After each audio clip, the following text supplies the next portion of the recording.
dome of, to the scientific name of Ararauna, meaning genius. So why do we call them geniuses? Because they have a mental capacity of a 4-year-old child po. So magkasing talino lang yung pala ang 4 na taong gulang na bata. And like most other parents, guys, si Barak ay may tinatawag na zygodactyl. What is zygodactyl nga ba? Ipapakita yan ni Barak using a Filipino footwear called Kadang. Ayan, Barak. Okay, santay na suot na po. Okay, dahan-dahan lang, medyo mabigas po. And kaya naman po, zygodactyl in action po. Tumigas ha? Tumigas ba? Allowing them to grab items so and march at the foot. Right, and bye-bye. And also, si Barak is isang eco-warrior. Who here segregated trash? Sino dito nagsesegregate ng kanilang mga basura? Anyone? Hindi ba hindi nagsesegregate? Sa ating turuan na po. Tuturuan ko tayo ni Barak kung ano mag-segregate ng ating mga basura. So, ano yung nandiyan po ba? We have a biodegradable bin or nabubulok po. And also we have a non-biodegradable bin na hindi nabubulok po. So, i-check ni Barak kung gumagana. Ayan, perfect. Gumagana daw po. Ayan, ready na ba si Barak kuya? Ayan, at the count of 3, lapad ang basura. 1, 2, 3, and go. Ano unang mabunin niyo Barak? A piece of plastic which is gonna go through to the non-biodegradable bin. At syempre, ano susunod na susunod niyo Barak? A piece of plastic which is gonna go through to the non-biodegradable bin. At ayan, ano yung susunod kung punin niyo Barak? A piece of leaf or tapang which is gonna go through to the biodegradable bin. At last na lang po, which is gonna go through to the biodegradable bin. Kaya parang po natin si Barak. At syempre Barak, at dahil meron ka may pa-high five si Kuya Gima. Okay, Barak, high five naman Kuya Gima.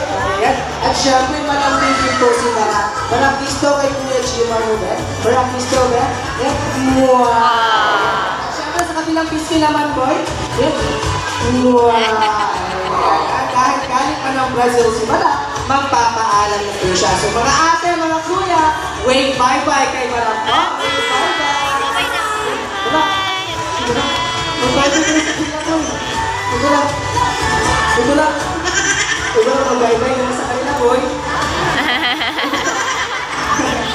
Ibig sabihin yun po, gusto pa po ni Barak mag-stay sa show. But Barak, we need to highlight our other animals po. Okay, once again, that is Barak, our beautiful little Kuya Gima. Palapakan po sila. Ayan, okay, moving on na lang ito tayo sa ating next animal ambassador. Kung makulay po ang ating mga previous animal ambassador, puting-puting po ang ating susunod na tatawagin. Now, may we call on Apollo. And there you go, Apollo, our umbrella-crested cat. So, we just want to know Kakatuwa Alba, meaning older brother in Indonesian. And did you know that Apollo here is a multi-talented star? Who wants to see Apollo dance? Raise your hands. Ayun, medyo marami yung fans mo ba? At syempre, hindi rin magpapahuli ang kanyang kuya. Who wants to see Kuya Michael dance? Raise your hands. Ayun, marami. Ayan, Kuya Kenji. White bird. Oh. May famous kay Michael Jackson po. Atlas yun po. Ipakita mo kung gano'n ang sabihin ng puno. Tama na boy, baka mahulog ang medyo madulas pa naman yung paper. Ayan, so hindi natin pwede tawagin multi-talented stars si Apollo kung iisa lang ang kanyang talent. He also act po, umaati din po si Apollo. Apollo, what do we do if we see a predator? May agila sa taas din, may agila sa taas din natin boy. Hindi ka gawin natin pag may agila? Murang dagan dito sa Pilipinas.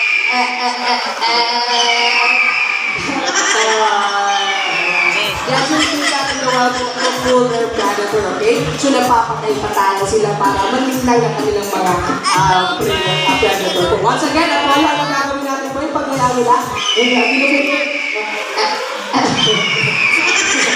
And patay. Ayun, talapakan po natin si Apollo, okay? Apollo, may interview question po tayo sa kanya. Okay lang ba, Apollo? Apollo, okay lang ba nakisulit na ngayon? Okay lang? Okay lang, Apollo? Okay lang? Ay, okay daw po. Ayun, Apollo. Look at Kuya Michael. Is he handsome? Pogi ba si Kuya Michael mo, Apollo? Pogi? Ayan, pogi. Personal trainer, siyempre. Hindi rin magpapahuli yung host, boy. Apollo, look at me, boy. Am I handsome? Pogi ba ako, boy? Ay, Apollo, pogi ba ako, boy? Once again, pogi ba ako, boy? Napaka-bias talaga niya po. Pag Kuya Michael, oo, pag sa akin, hindi. Siyempre, dito na lang tayo sa ating mga bisita. Hahanap ako ng kakampi. Ayan, look at ma'am. Apollo, look at ma'am. Ayun na, take ng video mo, boy. Ayan, look at ma'am. Is she pretty? Maganda ba si ma'am?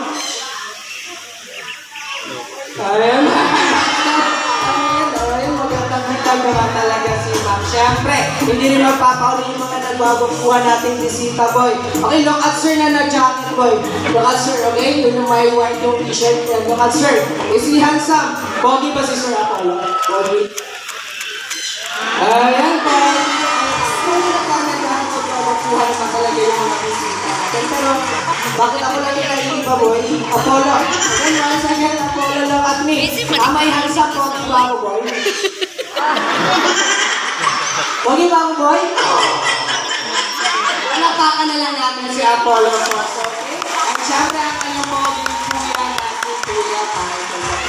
Napaka-bias talaga ni Apollo. Okay, tatawagin na lang natin yung kanyang younger brother na si Jongho. Once again, nasama si Jongho.